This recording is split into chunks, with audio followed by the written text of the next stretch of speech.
Hey, good afternoon. Happy Friday. Mark Milam here with Highland Mortgage, your mortgage professional, coming to you with this week's wrap up for interest rates. Now, one of the interesting things that happens in this industry is every week on Monday, Freddie Mac sends out a polling or a survey of a bunch of national lenders asking for interest rate indications.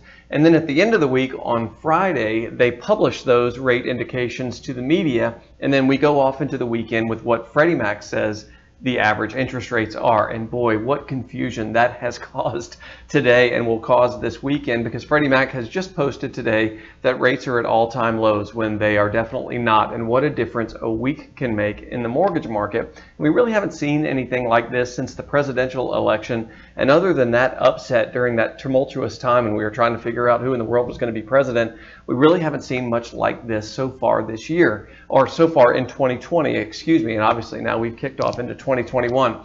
But this week saw a lot of deterioration in interest rates. In other words, interest rates starting to tick up a bit. And it's really a result of the senatorial runoff here in the state of Georgia. We were sort of ground zero for what happened, and it's obviously changed the course of the country politically. Some might love that, some might hate it. Regardless of whether you love it or hate it, political leanings aside, it has an impact financially, has an impact to the markets. But what's interesting about this is that the impact really isn't rooted in any kind of technical data. It's not like, usually we watch measures of inflation, we watch to see what the Fed is doing, we watch to see, what's happening with mortgage-backed securities and how investment in those is going. This really isn't rooted in any of that.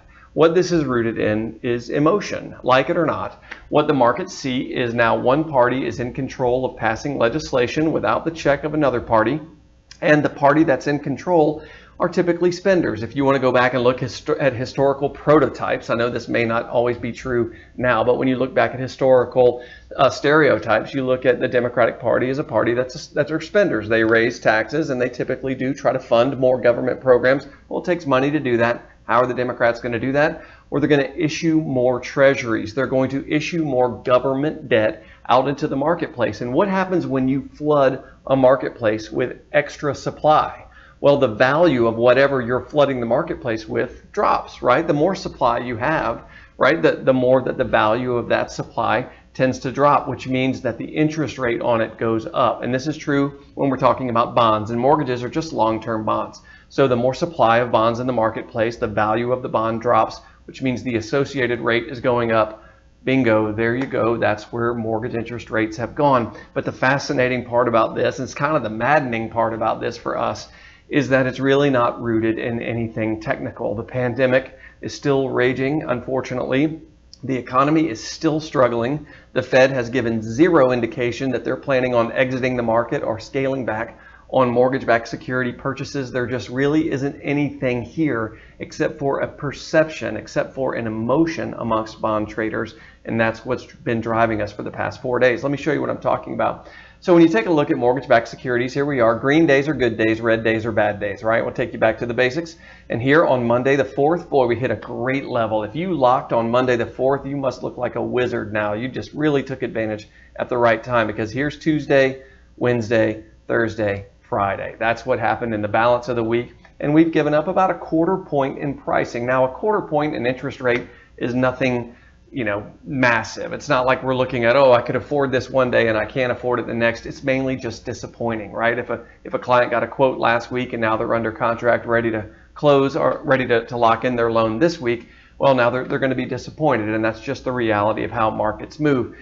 Here's the one slice of good news, or two slices of good news. Number one is rates are still incredibly low. I just sent out a quote today on a purchase at 2 3/8, 2.375% on a 30-year fix. Who in the world would have ever thought I would be quoting that interest rate on a 30-year fix? So rates still in great territory. Maybe not where we were, but still fantastic. The second piece of good news is for people like me who look at this and think, there really isn't anything behind this move other than emotion. And emotions fade, emotions change, feelings change, sentiment changes.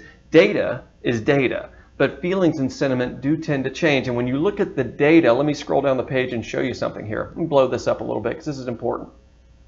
When you look at the data from today, this is January the 8th, non-farm payrolls in December actually subtracted 140,000 jobs. We thought the estimates were we were going to add 71,000 jobs, and we actually lost 140,000 jobs. That tells me right there that the data says we shouldn't be selling off, right? People should be investing in these securities and investing in these treasuries versus selling off, because our economy is a long way from healthy. Now, obviously, it's not great news that the economy contracted and that we lost jobs, but it is it is an indicator that flies in the face of what is happening in reality with mortgage interest rates. And it tends to give me some thought that we may see a bounce back here in the next couple of weeks. Once the sentiment of this runoff is past us, once the sentiment of mortgage traders, bond traders has passed us, I think we may see a little bit of a bounce back. Nothing's a guarantee, but a little bit of a bounce back in the second half of January. We'll stay tuned and see what happens. In the meantime, if you need me to talk this through with any of your clients, talk them off the ledge, give them some indication of where we can be, because we're certainly still in really good territory, be more than happy to talk to them. Mark.Milam@highlandmtg.com, Highland Mortgage, or call me at 404-395-1102. Thanks.